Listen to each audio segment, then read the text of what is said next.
Buongiorno a tutti, benvenuti a chi è in sala e chi ci sta seguendo da casa.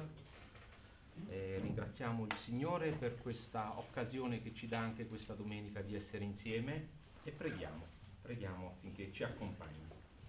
Signore Dio, Padre Onnipotente, Creatore del cielo e della terra, grazie Signore per l'opportunità che ci dai anche oggi di essere qui riuniti per celebrare il tuo nome, per rendere lode alla creazione, per rendere lode e grazia alla tua bontà, alla tua misericordia. Grazie Signore perché anche oggi hai suscitato in noi il desiderio di essere qui stamattina. Voglia tu accompagnarci attraverso l'azione dello Spirito Santo in questo momento di lode, nel nome potente di Cristo. Amen.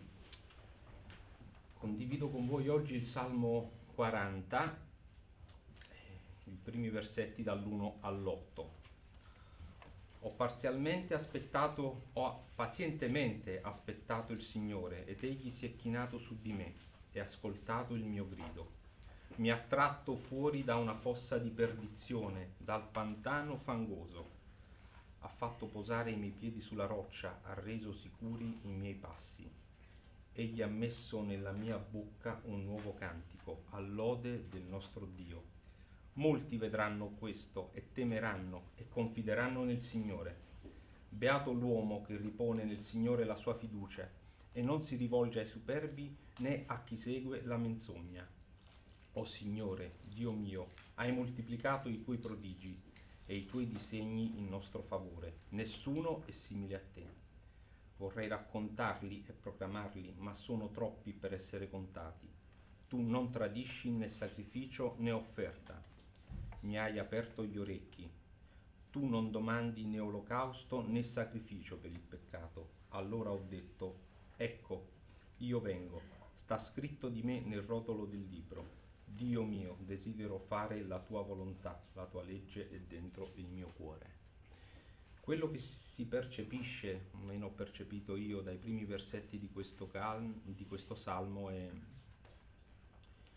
sono due o tre cose fondamentalmente, e la prima è lampante e si trova nel primo versetto, quando il salmista ci dice: ho pazientemente aspettato il Signore ed egli si è chinato su di me e ha ascoltato il mio grido. Ebbene, il concetto di chinarsi mi ritorna in mente perché è stato già proposto qui qualche settimana fa, qualche mese fa, da Gaetano Di Francia, e mi suggerisce la figura, insomma, mi fa intravedere questo padre che si china verso il figlio, perché il figlio lo ha chiamato, come una madre o un padre si china verso il bambino, in modo che il bambino, mi ricordo fu detto, è una cosa che mi è rimasta impressa, possa riconoscere non tanto il viso, perché non può, ma il profumo, le sensazioni che la vicinanza del padre e della madre gli possano dare. Allora questo Dio che si avvicina al salmista si avvicina a noi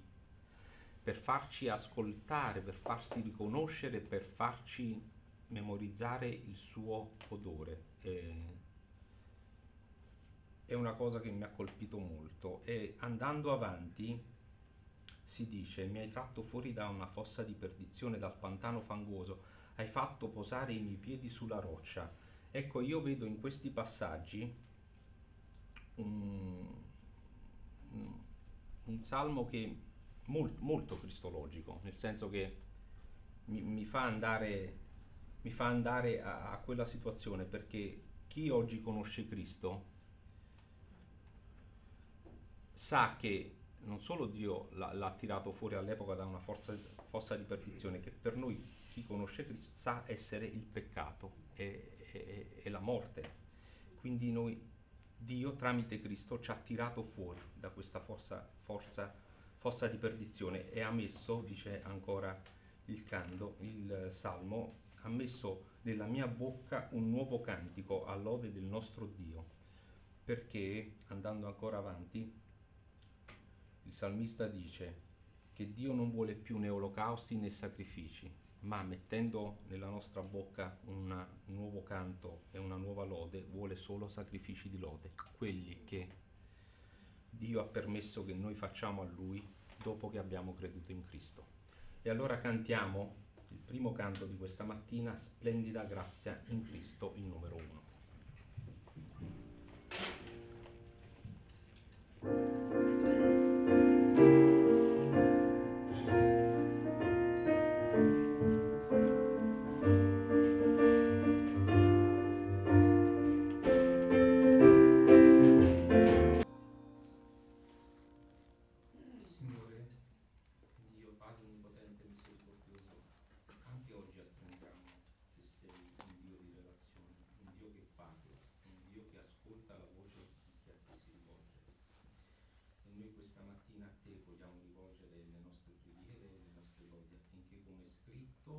Nuovi cantici che hai messo nella nostra bocca facciano camminare i nostri piedi sulla roccia della tua parola, affinché i nostri passi non siano più vacillanti. Amen. Amen. Il Salmo continua con queste parole: ho proclamato la tua giustizia nella grande assemblea. Ecco, io non tengo chiuse le mie labbra, o Signore, tu lo sai. Non ho tenuto nascosta la tua giustizia nel mio cuore, ho raccontato la fedeltà e la tua salvezza e non ho celato la tua benevolenza né la tua verità alla grande assemblea. Tu, o Signore, non rifiutarmi la tua misericordia, la tua bontà e la tua verità mi custodiscono sempre. Poiché mali innumerevoli mi circondano, i miei peccati mi pesano e non posso più guardarli. Sono più numerosi dei capelli del mio capo e il mio cuore viene meno. In questi versetti il salmista si rivolge al Signore, ringraziandolo per la bontà e la misericordia che egli gli ha dimostrata, e lo supplica ancora di tenerlo saldo nella fede per fare in modo che possa continuare a testimoniare la sua giustizia davanti alla grande assemblea, dice il versetto 9. Magari noi non avremo le grandi assemblee, però magari nel nostro piccolo, in questo momento, oppure nella nostra vita di tutti i giorni potremo continuare a testimoniare il Signore, che Egli ci dia la forza, ecco, di poterlo testimoniare. Lo ringrazia inoltre perché si rende conto che il peso dei suoi peccati, che lo opprimono, dice la Scrittura, in una maniera così pesante che non posso più guardarli, sono più numerosi dei capelli del mio capo, il mio cuore viene meno. E quindi questo salmo di giubilo, perché alla fine è un salmo di giubilo, in cui il salmista ringrazia il Signore poiché nonostante le sue mancanze Dio gli è stato fedele e lo ha salvato. Allora continuiamo a lodare il Signore. Col canto numero 16 nasce un canto.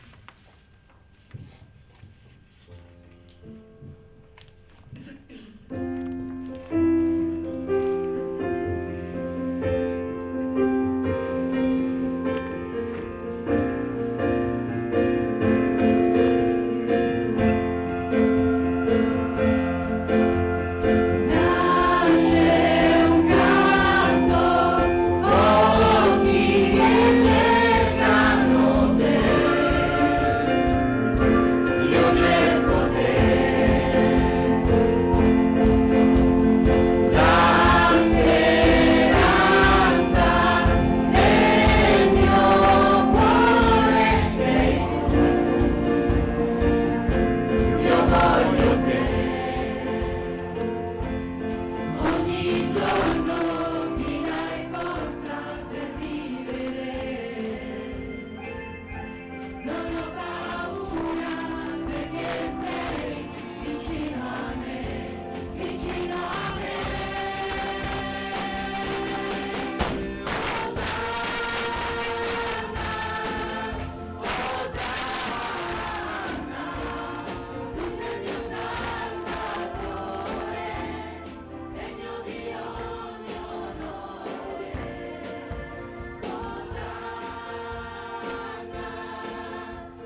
grazie per averci dato la possibilità di essere qui in assemblea oggi.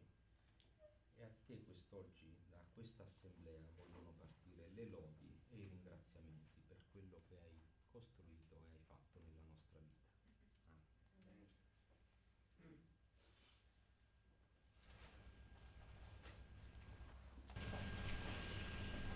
Mandate gridi di gioia al Signore, abitanti di tutta la terra.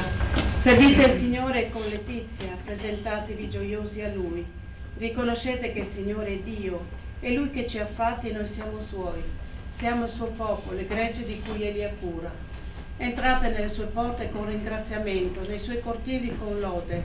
Celebratelo, benedite il Suo nome, poiché il Signore è buono e la Sua bontà dura in eterno, la Sua fedeltà per ogni generazione. Sì, Signore, vogliamo lodarti e ringraziarti perché nessuno è pari a te, Signore. Solo tu, Signore, hai parole di vita. Solo tu, Signore, hai trasformato le nostre vite. Come ha detto il fratello, eravamo veramente persi, eravamo nel fango più profondo, Signore, ma tu ci hai tirati su, perché hai ascoltato il nostro grido, Signore, e ci hai messi sulla roccia, dove Gesù Cristo regna nei nostri cuori. E soprattutto, Signore, grazie per quel sacrificio che tu hai fatto una volta per sempre. Grazie per la tua grazia, per il tuo amore, per la tua fedeltà, per Cristo Gesù. Amen. Amen. Osanna, Signore. Osanna a te. Alleluia, Signore. 2 parole per dirti gloria a te, Signore. Sia benedetto il tuo nome. Sia benedetto il tuo nome questa mattina, sia benedetto il tuo nome questa settimana, Signore. Questo mese che comincia, questo anno che finisce. Sia benedetto il tuo nome, Signore. Osanna. Alleluia. Amen. Amen. Amen.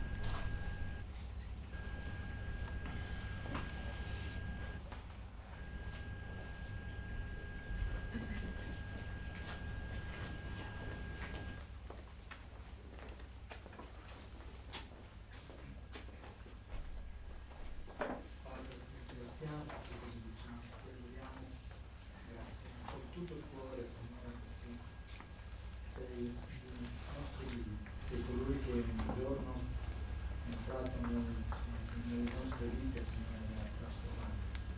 Grazie perché ci hai veramente resi liberi da quella schiavitù in cui eravamo nel peccato, Signore. Grazie perché ci hai lavati, ci hai purificati e ora ti apparteniamo, Signore, grazie allo Spirito Santo che tu ci hai donato che regna nei nostri cuori.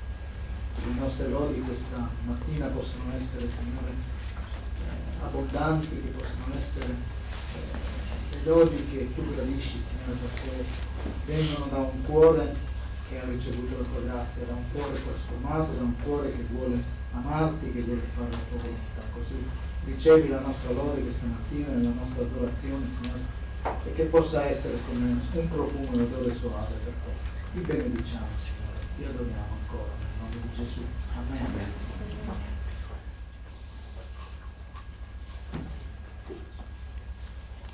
Signore, grazie perché ti sei chinato verso di noi. Creatore, colui che ha creato ogni cosa buona, ancora una volta è venuto verso di noi attraverso l'unigenito Figlio. In Lui questa mattina troviamo il conforto della redenzione, il conforto della salvezza, la gioia di una vita liberata dal peccato, Signore, la consapevolezza di un futuro, la consapevolezza di un cammino con Te. Stamattina siamo nella gioia di una comunità radunata, di un popolo che va nella stessa direzione, e la mia preghiera, la nostra preghiera, possiamo questa mattina arrivare davanti a te per ascoltarti, Signore. Avrai qualcosa da dirci quando la tua parola sarà predicata in mezzo a noi. Accompagnaci con questa benedizione, Signore, te lo chiediamo nel nome di Gesù. Amen. Amen. Amen. Grazie caro Padre perché possiamo venire a Te così come siamo, Signore. Grazie perché ci mostri, così come abbiamo letto da questo Salmo, la miseria nella quale Tu ci hai tratti. Grazie perché siamo consapevoli di essere davanti a un giudice, ma ancora di più siamo di fronte all'unico che ci può liberare, l'unico che ha mandato suo figlio a pagare al posto nostro, l'unico che poteva farlo. Signore, io Ti voglio ringraziare perché la speranza di poter essere nella grande assemblea, quella nell'eternità con Te, Signore, sarà quella che ci manterrà nella riconoscenza, nell'umiltà e anche nel fatto proprio di essere davanti all'unico che ci vede come siamo, ci mostra, Signore, ci mostra il nostro peccato, l'unico che è in grado di poterlo pagare ai piedi della croce, Signore. Io voglio lodarti e ringraziarti per questo privilegio che ci hai offerto in Gesù Cristo. Nel nome di Gesù. Amen.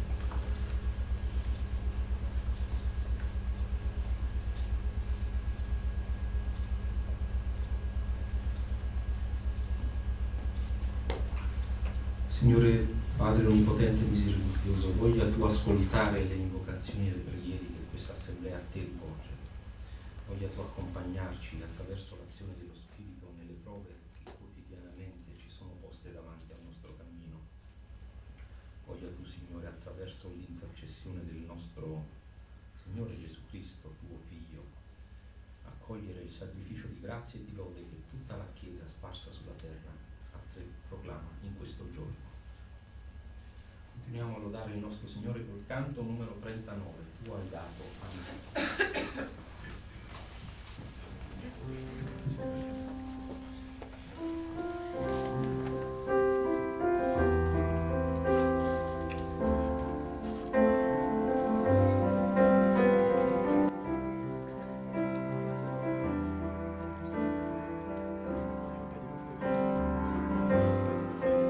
Tu hai dato a me la tua pace,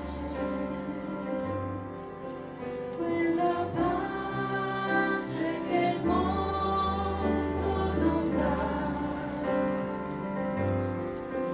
quella pace che il mondo non può capire.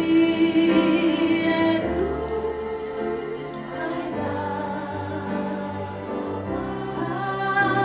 pace a me e la pace ho trovato in te.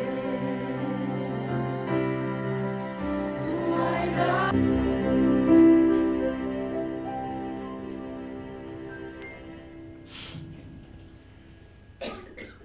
Libera, mio Signore, affrettati in mio aiuto, siano delusi e umiliati quelli che cercano l'anima mia per farla perire, si ritirino coperti di vergogna quelli che si rallegrano delle mie sventure, siano confusi per la loro infamia quelli che mi deridono, gioiscano e si rallegrino in te quelli che ti cercano, quelli che amano la tua salvezza dicano sempre, il Signore è grande, io sono misero e povero, ma il Signore ha cura di me.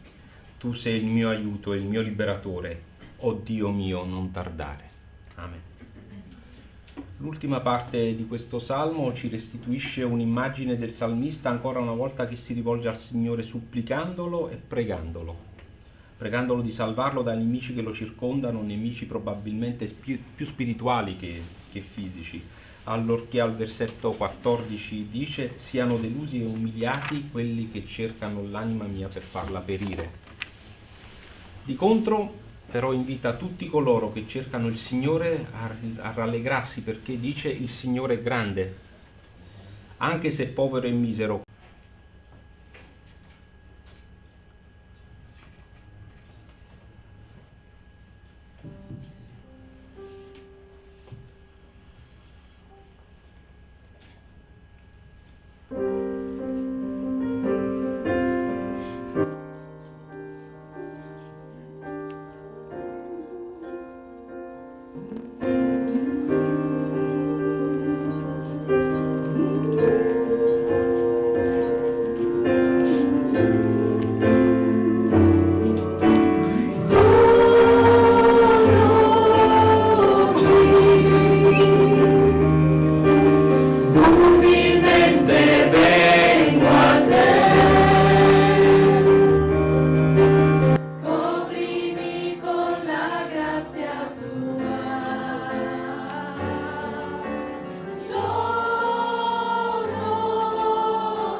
parola a Vittorio per la predicazione.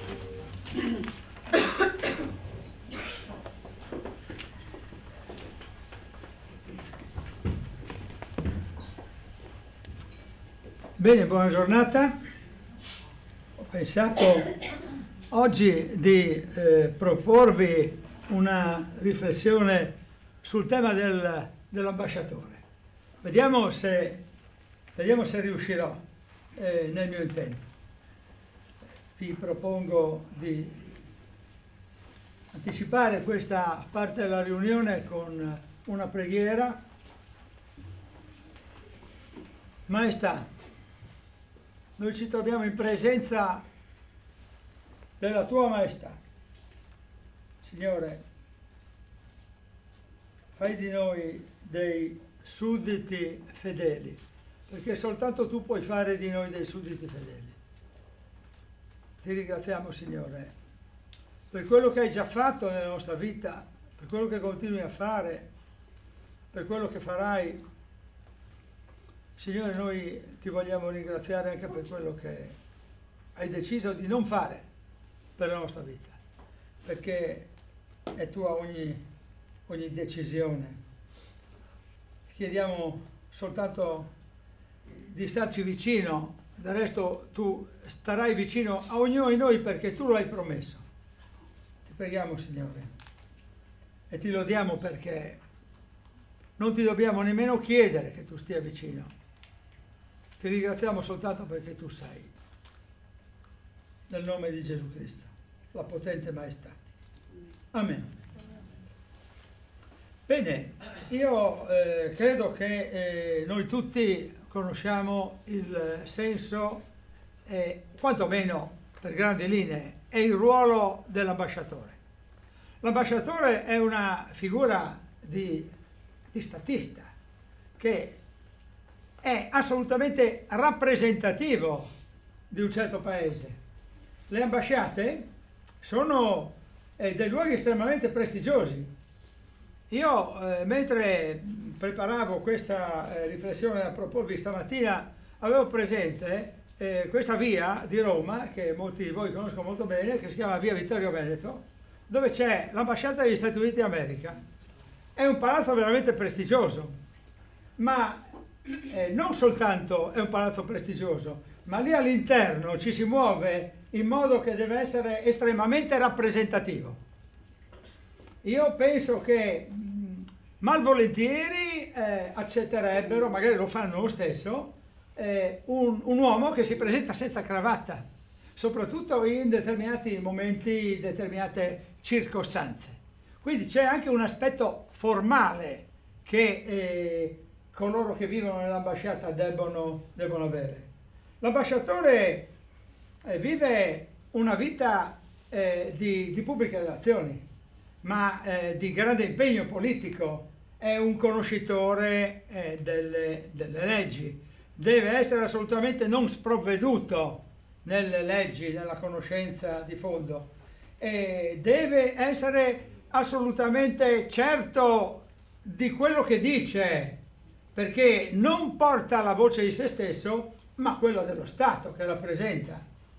E poi ci sono anche degli aspetti molto piacevoli. L'ambasciatore fa dei viaggi, è ricevuto a cene di gala, è sempre in luoghi prestigiosi, vi assicuro che non viaggia nei bed and breakfast come faccio io, e poi la musica, gli incontri musicali di altissimo profilo, il teatro, avvenimenti sportivi. L'ambasciatore insomma gode anche di molti privilegi, ma soprattutto il suo momento più importante è quello dell'incontro con il re, nel caso delle monarchie, che sono ancora molte nel mondo, e con il Presidente della Repubblica e con gli organi dello Stato più rappresentativi, il Presidente del Consiglio, i ministri, il Presidente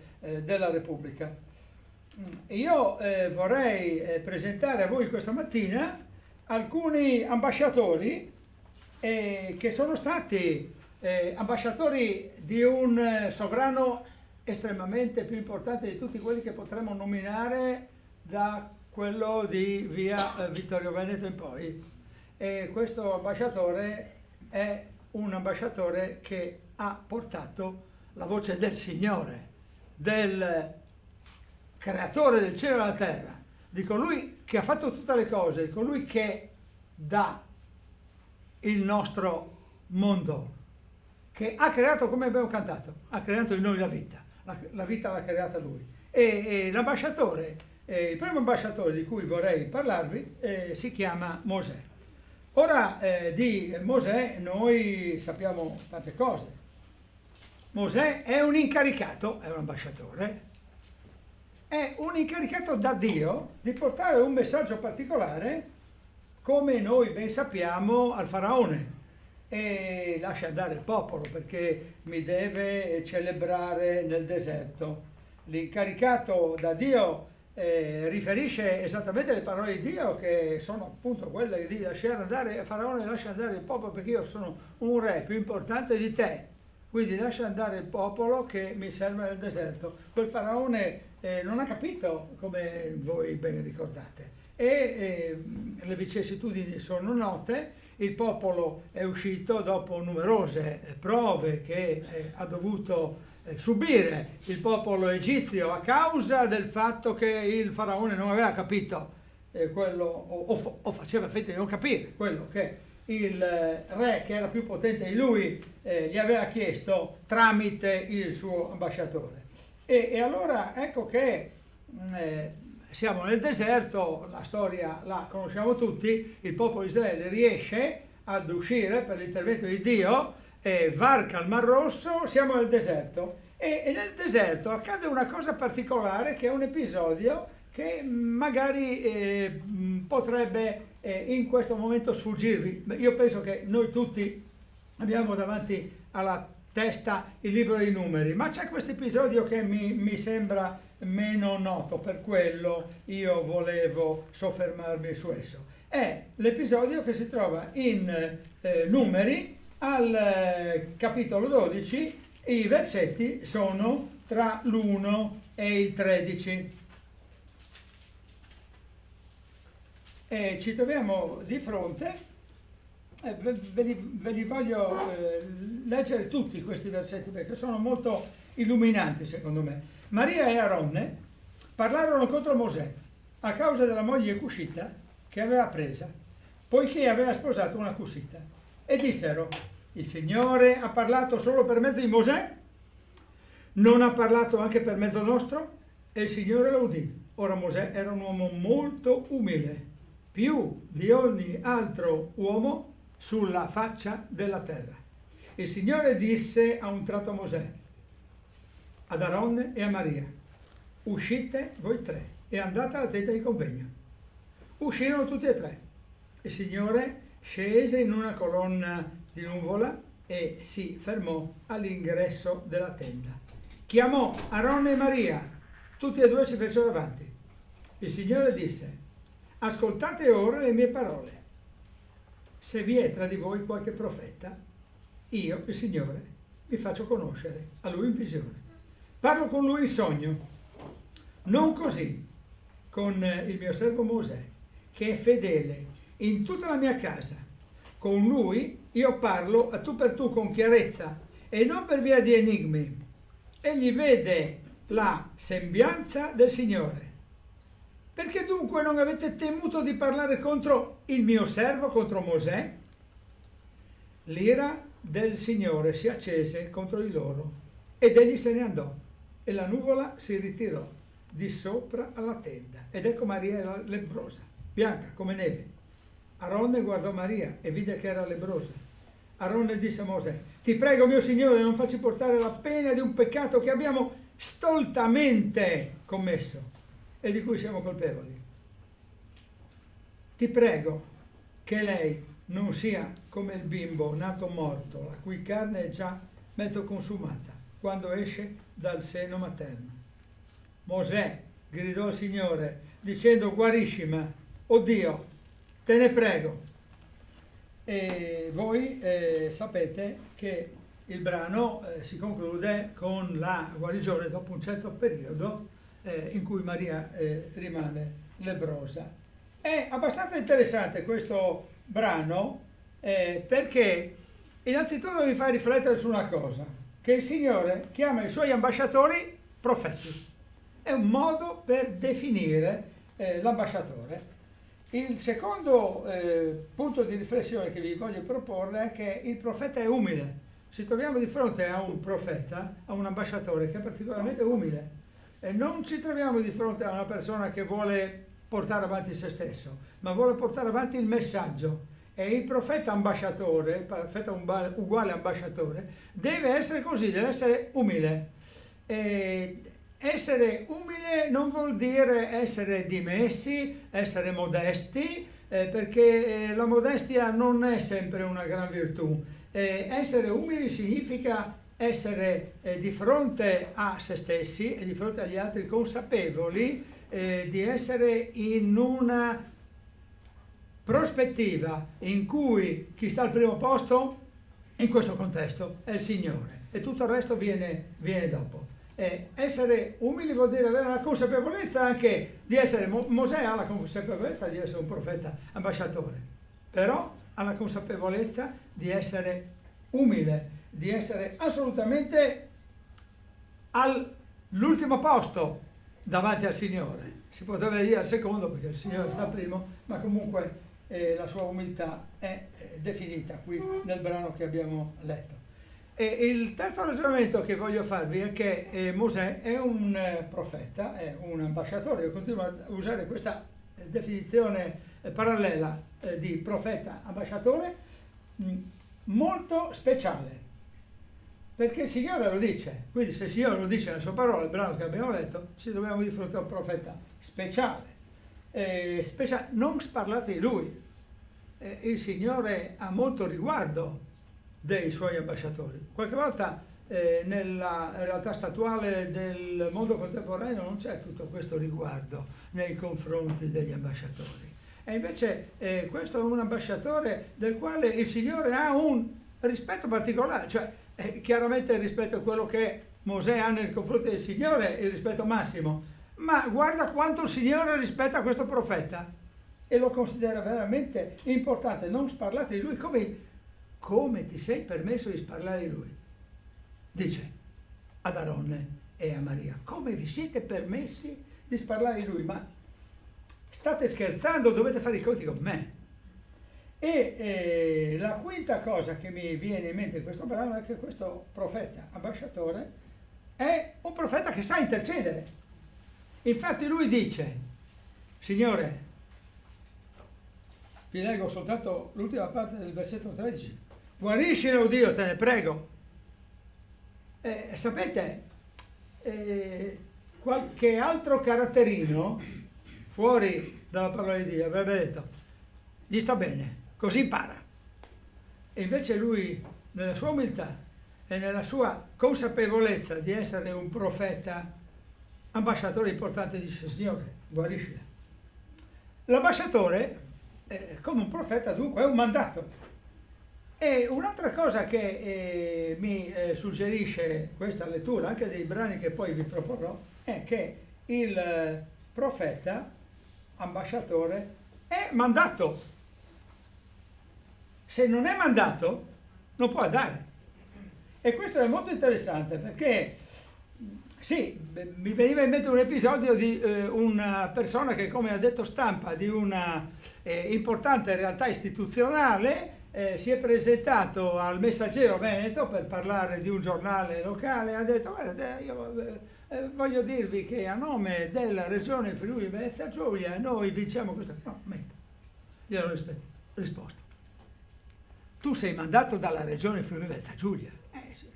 No, io non ti riconosco, tu non sei stato mandato, tu sei stato mandato dall'organizzazione XY, non dalla regione Friuli Venezia Giulia, quindi non hai nessun accredito per poter parlare e per poter lasciare documento scritto in questo senso. Se tu vuoi, il documento scritto lo puoi lasciare a nome della tua organizzazione, ma non a nome della regione Friuli Venezia Giulia, perché tu non la rappresenti. E quella figura, che comunque era una figura istituzionale, ha dovuto riconoscere che questa era. In pratica, signori, il profeta ambasciatore è mandato. Se non sei mandato, non sei nulla. Ci sono molte figure che dicono io sono mandato. Nella storia ci sono state altre figure che hanno detto io sono mandato da Dio. Signori, non sono stati mandati. E allora il nostro non è un elemento di giudizio né contro X, né contro Y, né contro Z, ma è un elemento di riflessione che ci deve far riflettere sull'attenzione, attenzione a chi sono i mandati. Su Mosè possiamo essere sicuri. Mosè è un profeta mandato da Dio, è il suo ambasciatore diligente, fermo, umile, con lui parla faccia a faccia, non di notte in sogno, molto di più, lui intercede. Un riassunto di ciò che fu Mosè lo possiamo leggere anche in Deuteronomio, al capitolo 34, ai versetti 10 e 12. Quello che lasciò come testimonianza Mosè a noi oggi che lo leggiamo sulla scrittura. Attenzione, 34, 10, 12. Non c'è mai stato più in Israele un profeta simile a Mosè, con il quale il Signore abbia trattato faccia a faccia. Nessuno è stato simile a lui in tutti quei segni e miracoli che Dio lo mandò a fare nel paese d'Egitto contro il faraone, contro tutti i suoi servi e contro tutto il suo paese. Né simile a lui in quegli atti potenti e in tutte quelle cose tremende che Mosè fece davanti agli occhi di tutto Israele. Un ambasciatore che lascia il segno è celebrato e lodato da Dio nella parola. Mosè fu un ambasciatore eccellente dell'Eterno. Il secondo ambasciatore profeta del quale vorrei parlare si chiama Giosuè. Ha dato istruzioni, come sapete, per la spartizione della terra di Cana, su indicazione del Signore che gli aveva parlato. Su indicazione del Signore che gli aveva parlato. Non va di suo, ma va perché è incaricato. Allora ascoltiamo Giosuè, il capitolo 1, e i versetti sono 1 e 2. Il momento storico è immediatamente successivo, come sapete, a quello di Mosè. Dopo la morte di Mosè, servo del Signore, il Signore parlò a Giosuè, figlio di Nun, servo di Mosè, e gli disse: Mosè mio servo è morto, alzati dunque, attraversa questo Giordano, tu con tutto questo popolo, per entrare nel paese che io do ai figli di Israele. E ascoltiamo come l'ambasciatore Giosuè mette in pratica il tutto. Nel capitolo 1 sempre ci soffermiamo ai versetti 10 e 11. Guardate che cosa succede. Allora Giosuè diede quest'ordine agli ufficiali del popolo: passate per l'accampamento e date quest'ordine al popolo: preparatevi dei viveri, perché fra 3 giorni oltrepasserete questo Giordano per andare a conquistare il paese che il Signore, il vostro Dio, vi dà perché lo possediate. La conquista avviene e Giosuè riassume tutto quello che l'Eterno ha fatto per Israele in un discorso al popolo che noi leggiamo al capitolo 24 di questo stesso libro di Giosuè, e lo leggiamo tra i versetti 2 e il versetto 13. Giosuè disse a tutto il popolo: così parla il Signore, il Dio di Israele. I vostri padri, come Tera, padre di Abramo e padre di Nahor, abitarono anticamente al di là del fiume e servirono agli altri dei. E io presi il padre vostro Abramo di là dal fiume, gli feci percorrere tutto il paese di Canaan, moltiplicai la sua discendenza e gli diedi Isacco. A Isacco diedi Giacobbe ed Esaù, e assegnai a Esaù la proprietà del monte Seir, e Giacobbe e i suoi figli scesero in Egitto. Poi mandai Mosè e Aronne e colpii l'Egitto con prodigi che feci in mezzo ad esso, e dopo ciò vi feci uscire. Dunque feci uscire dall'Egitto i vostri padri, e voi arrivaste al mare. Gli egiziani inseguirono i vostri padri con carri e cavalieri fino al Mar Rosso. Quelli gridarono al Signore, ed egli pose delle fitte tenebre fra voi e gli egiziani. Poi fece venire sopra di loro il mare che li sommerse, e gli occhi vostri videro quello che io feci agli egiziani. Poi rimaneste a lungo nel deserto. Io vi condussi quindi nel paese degli Amorei che abitavano di là del Giordano. Essi combatterono contro di voi, e io li diedi nelle vostre mani. Voi prendeste possesso del loro paese, e io li distrussi davanti a voi. Poi Balak, figlio di Sippor, re di Moab, si mosse per combattere contro Israele e mandò a chiamare Balaam, figlio di Beor, perché vi maledicesse, ma io non volli dare ascolto a Balaam. Egli dovette benedirvi, e vi liberai dalle mani di Balak. E passaste il Giordano e arrivaste a Gerico. Gli abitanti di Gerico, gli Amorei, i Ferezei, i Cananei, gli Ittiti, i Girgasei, gli Ivei e i Gebusei combatterono contro di voi, e io li diedi nelle vostre mani. E mandai davanti a voi i calabroni, che li scacciarono davanti a voi, come era venuto dei 2 re Amorei. Ma questo non avvenne per la tua spada, né per il tuo arco. E vi diedi una terra che non avevate lavorata, delle città che non avevate costruite. Voi abitate in case e mangiate il frutto delle vigne e degli uliveti che non avete piantati. Il discorso di Giosuè è interamente impostato su quello che dice il Signore. Non è Giosuè che parla di suo, ma questa sintesi è una sintesi che nasce proprio da Dio. Quindi il discorso dell'ambasciatore poi si conclude con quella celebre affermazione che ricordiamo giustamente tutti noi a memoria, no? Ricordiamo a memoria, io la devo leggere.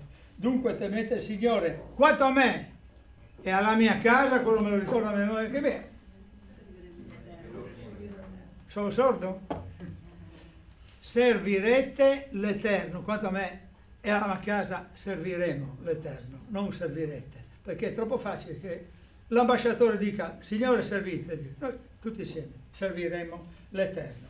E quindi ecco che il Signore con la sua casa, che è la casa di Israele, ha un rapporto particolare, con gli ambasciatori un rapporto ancora particolare, e ne voglio presentare un altro. Il terzo ambasciatore, il profeta, si chiama Samuele. La Bibbia molto parla di Samuele.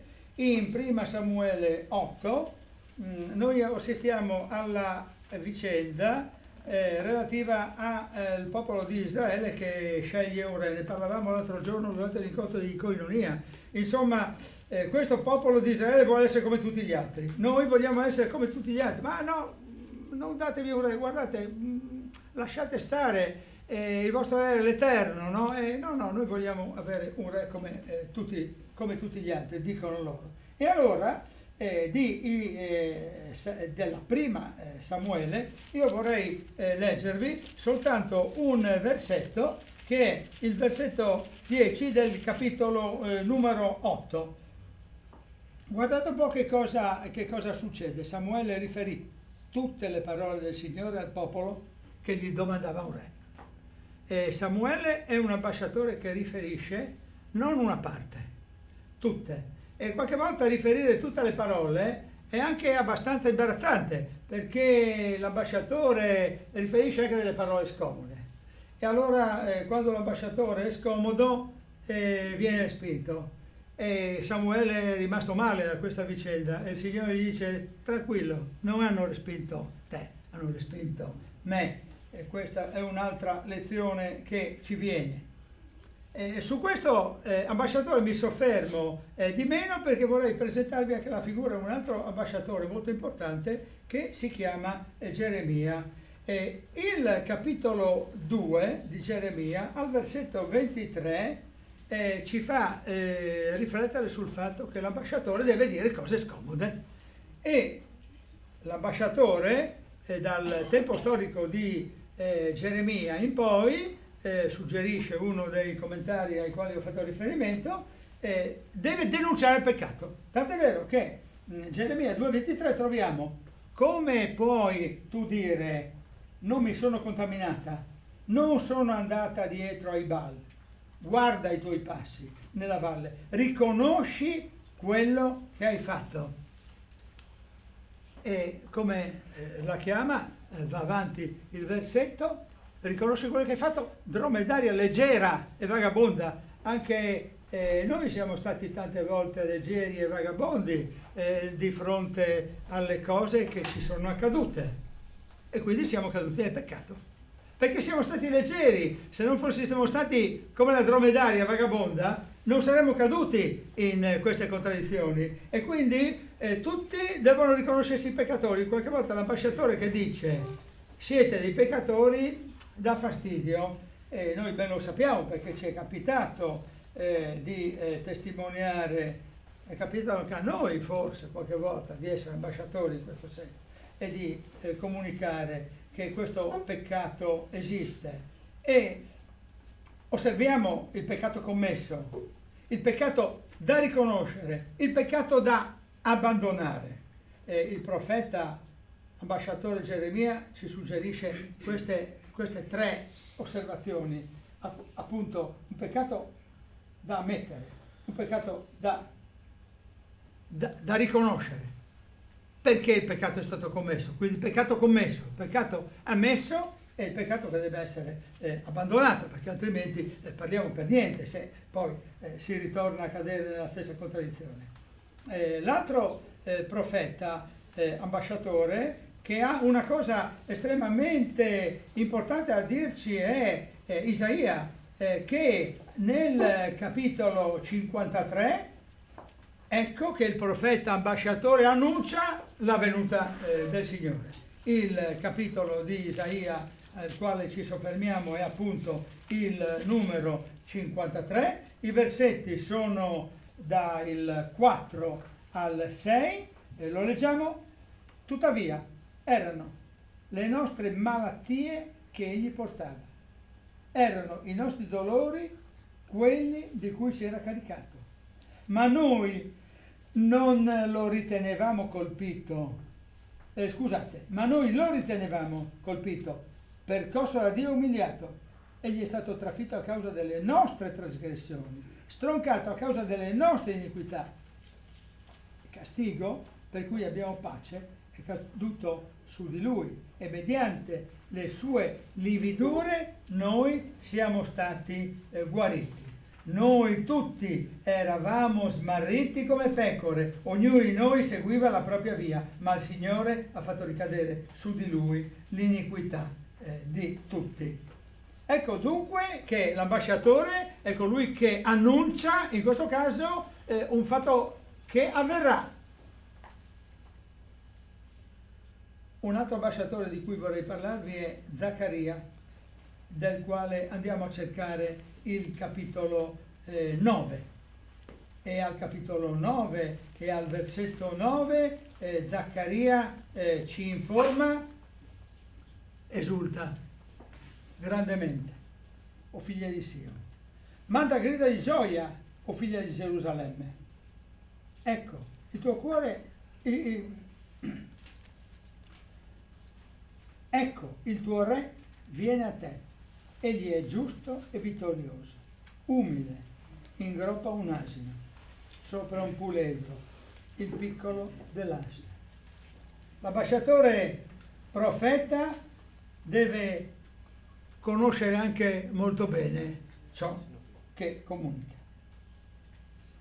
In Prima Pietro, capitolo 1, tra i versetti 10 e 12 troviamo: intorno a questa salvezza, l'ambasciatore che annuncia la salvezza, intorno a questa salvezza indagarono e fecero ricerche i profeti che profetizzarono sulla grazia a voi destinata, essi cercavano di sapere l'epoca e le circostanze a cui faceva riferimento lo Spirito di Cristo che era in loro, quando anticipatamente testimoniava delle sofferenze di Cristo e delle glorie che dovevano seguirle.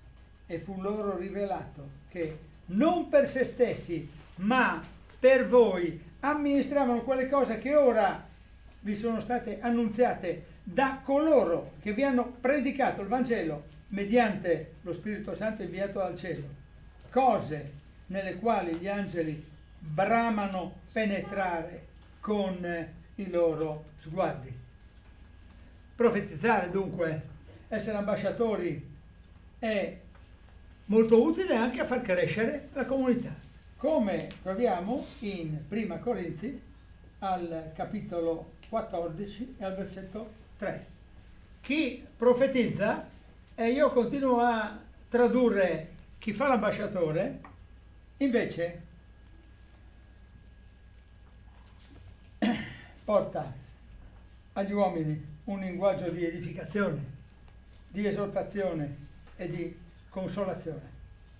E allora, in che misura ognuno di noi è un ambasciatore?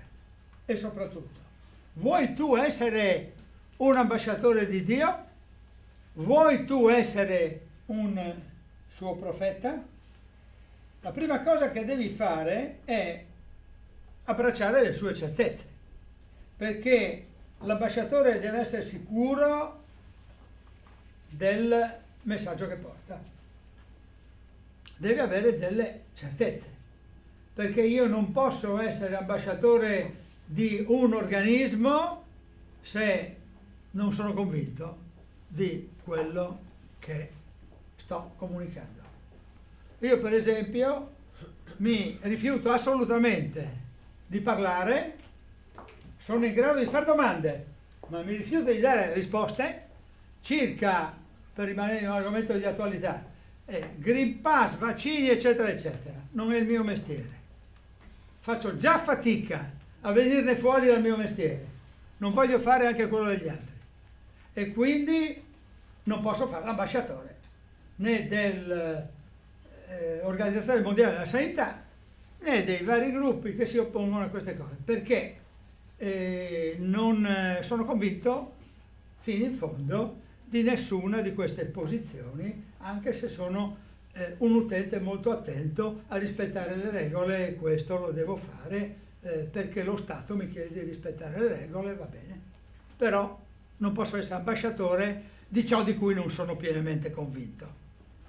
E allora la prima cosa che deve fare l'ambasciatore di Cristo è essere convinto. Sei tu convinto che Gesù Cristo è morto per i tuoi peccati?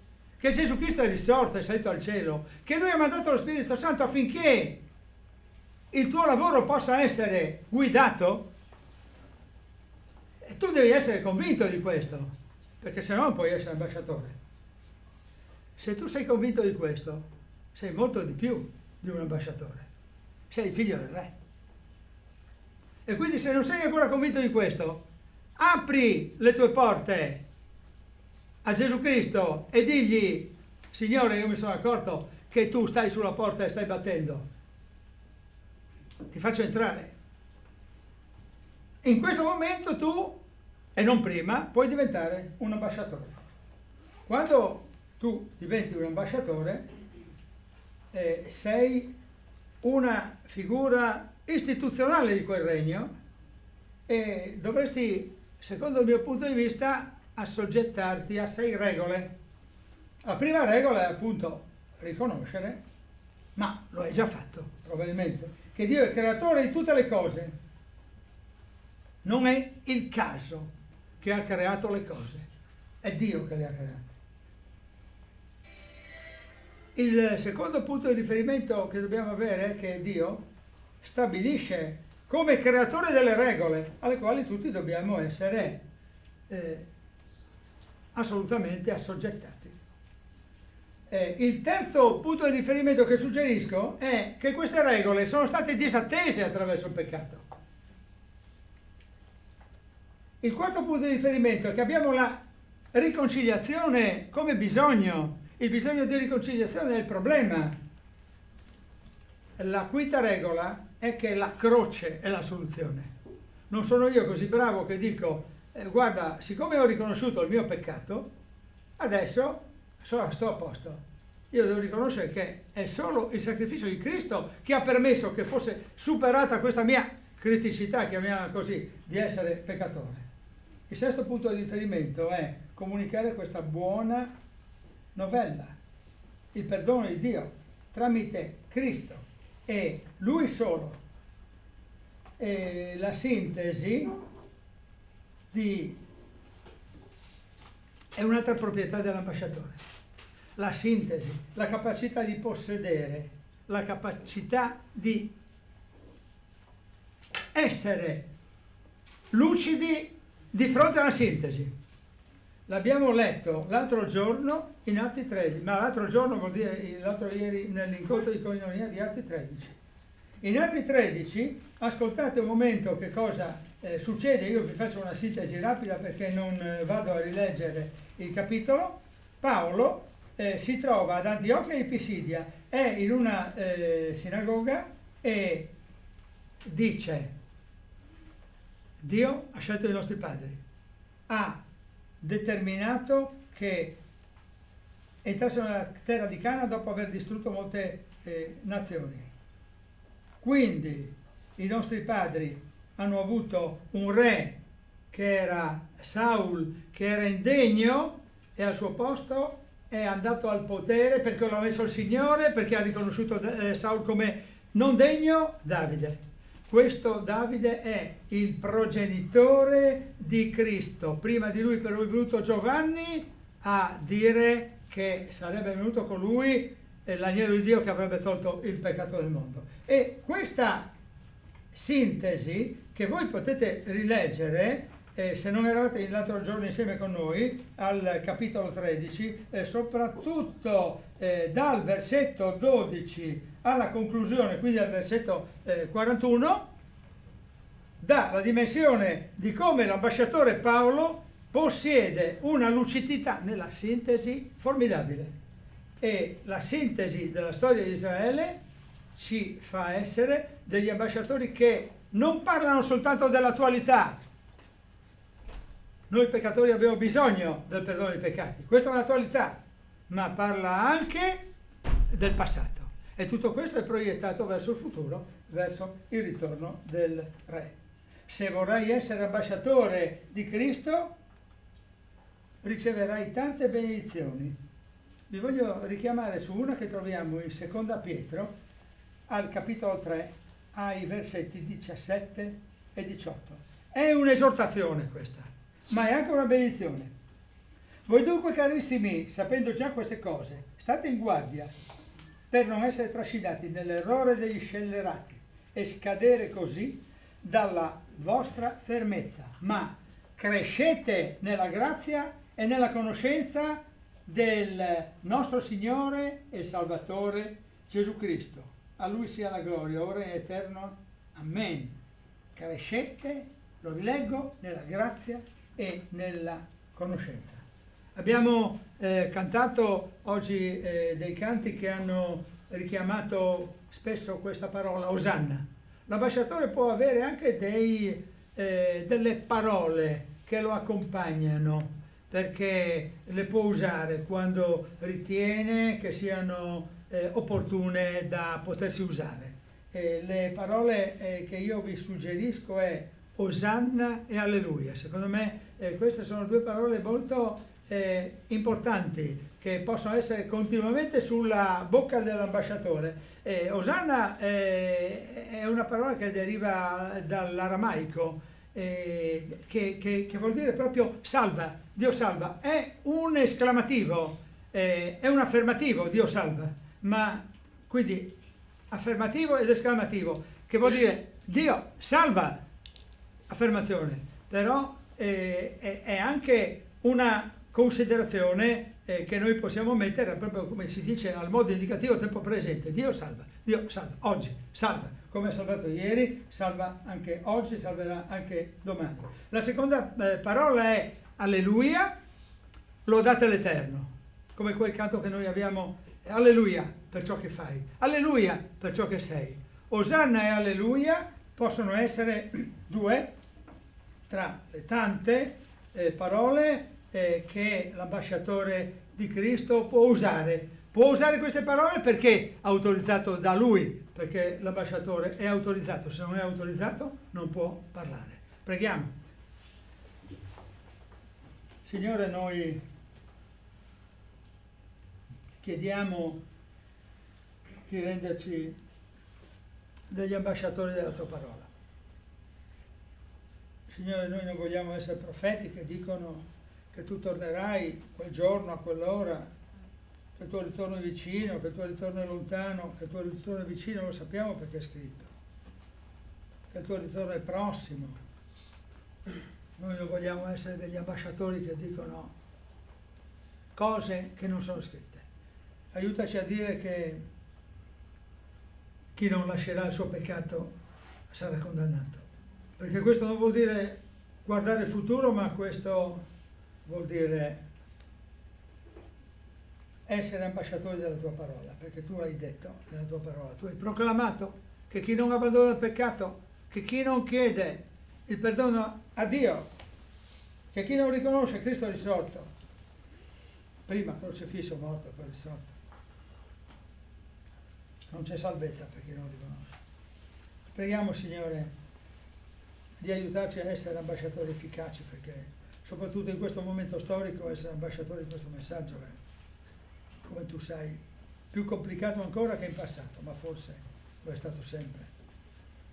Signore, fai di noi dei buoni ambasciatori, a cominciare dalle nostre famiglie, Signore, a cominciare dalle nostre famiglie.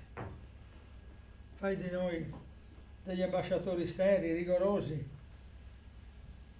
che sanno, che conoscono la tua parola, che studiano continuamente la tua parola, perché che ambasciatori possiamo essere se non conosciamo la legge, cioè la tua parola.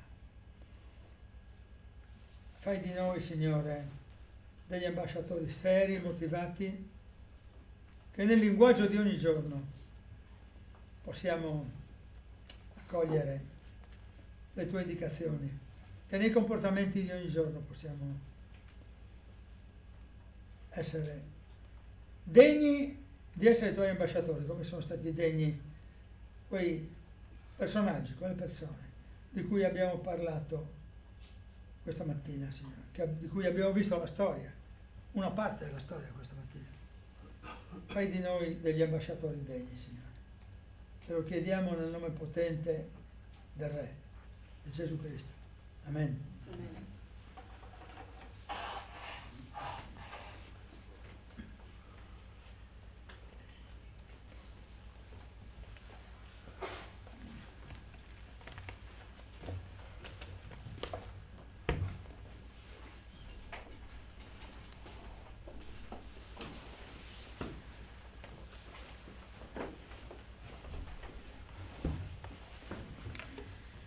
Bene, continuiamo il nostro momento di adorazione. Approfitto per salutare allora coloro che ci hanno seguito da casa e continuiamo noi a pregare col canto 111 questa canzone.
donato il tuo figlio